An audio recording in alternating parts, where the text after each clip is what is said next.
Superstar singer है देव कुमार देवा जी हमारे बीच हैं। राम राम भाई साहब। राम राम भाई। हमारे दर्शकों ने सबने एक बार प्यार से राम राम कर दो।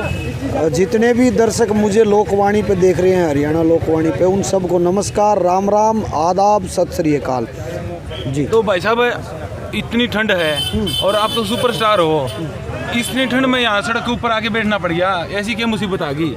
सुपरस्टार तो बाद की बात है, सुपरस्टार इस भाईचारा का बनाया हुआ हूँ और मैं किसान का बेटा हूँ। मैं भी नुमाले खेत में सारा बड़का जो है पाली भी जा रहा हूँ भाई, डांगर चरा रखे कसूतर डाल, वह तकलीफ मेरा बाप की, मेरा ताऊ की, हर की तकलीफ देख रखी है। आज भी खेती बाड़ी करा हम।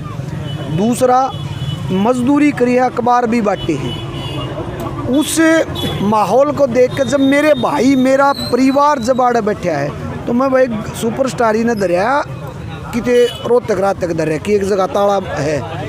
जब तक नहीं जीत लेंगे सुपरस्टार नहीं, किसान का बेटा हूँ, किसान का भाई हूँ और यो दर्द भीतर है।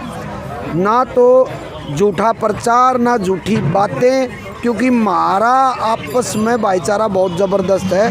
हम 17-27 खाप के प्रधान ताऊ जय सिंह अहलावत हम लड़ाई लड़ रहे हैं पूरे हरियाणा के साथ। जितने सुरेंद्र पहलवान और जीत भाई आ रहे हैं, नुए किते न किते हम भी ऐसी और आड़ महसूस होया। कल भाई यार लाइव थे भाई, कलाकार ना आते, लेकिन एक भाई यार ने एक इज्जत न्यू रख दी भाई, कुछ कलाकार वो सारे तो जहाँ हैं लेकिन आड़ ना आए। तो मैं उसने करके 2 बजे नहीं सुनो मैं तो मेरे को महसूस होया कि भैया दौड़ना गया तो फिर भाई नुकसान मेरी आत्मा हुआ हुई। तो आड़े एक बार मैं होके जा लिया, भाई ते मिल के जा लिया उधर टिकरी उस पर। लेकिन जहाँ पुकारेंगे भाई यार न्यू कहोगे बा आड़े सारे दिन यो ठाकर किसान भाई आउन तक सुपरस्टार ही गई और किते, क्योंकि इनकी दी ओढ़ है। जितना यो भाईचारा छत्तीस बिरादरी, ये लोग गाने न लाइक करे हैं और ये लोग जब न्यू कहना हाँ मनोरंजन यार बढ़िया करवाओ, तो वह दूर की बात है। ठंड भी दूर गई तो गर्मी पसीने आ रहे हैं।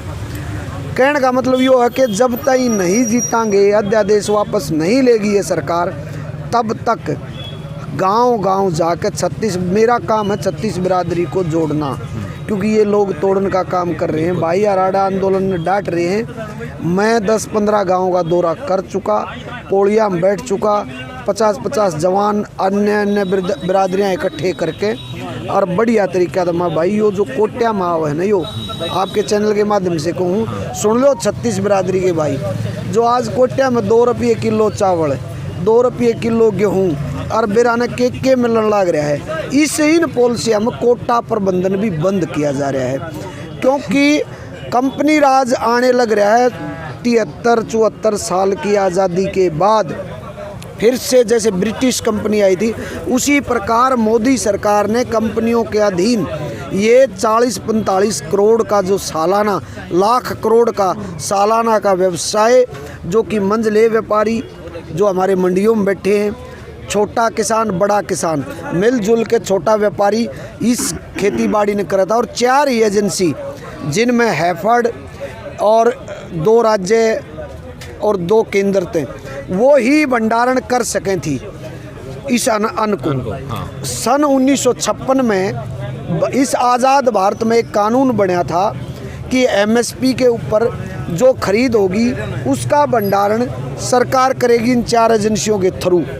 अब इस भंडारण का खोलने का काम किया जा रहा है कि रिलायंस का, अंबानी, अडानी और बहुत से बिजनेसमैन हैं, उन्होंने ये 50 लाख करोड़ का जो बिज़नेस है इसको भी काबू करने के लिए ये अध्यादेश लेके आए हैं। दूसरा कॉन्ट्रैक्ट फार्मिंग, जिसके तहत रहबरे आजम चौधरी छोटू राम ने हमें धनड्डे लोगों से आज़ाद करवाया था, हमारी भूमि को आज़ाद करवाया था और हमें जो काश्तकार है, जो हल जोतता है, उसको मालिक बनाया था।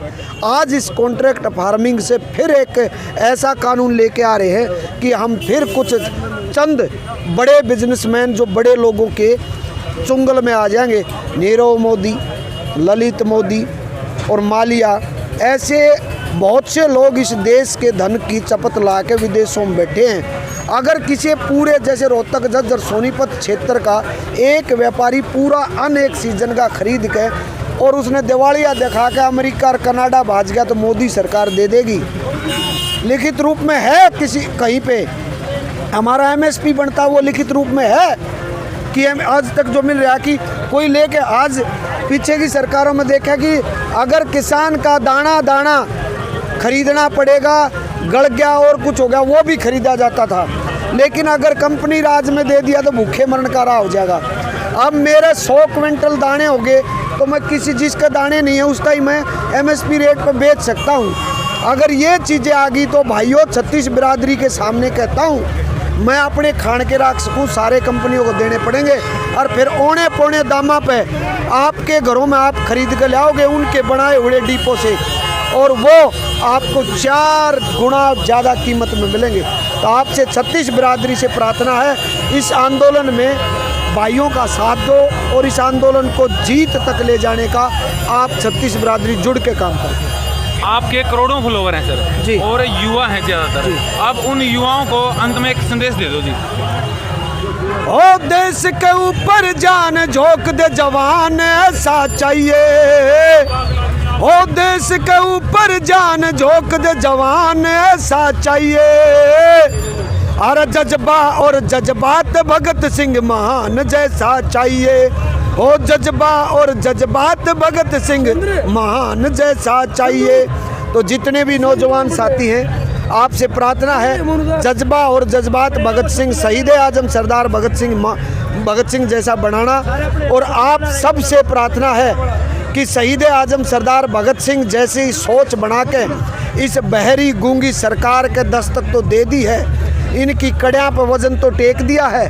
अब आपसे सिर्फ प्रार्थना शांतिपूर्ण बैठे रहो, शांति का लठ बहुत ज़बरदस्त तरीके से इस पर टेकेगा और भाईचारा कायम रखना, सरकार की किसी भी चाल में नहीं फंसना। जय जवान जय किसान, चलो किसानों चलो जवानों दिल्ली जाना। राम राम भाई साहब, बहुत आपने बहुत कीमती टाइम दिया और किसानों की आवाज़ को आपने आज और बुलंद कर दिया।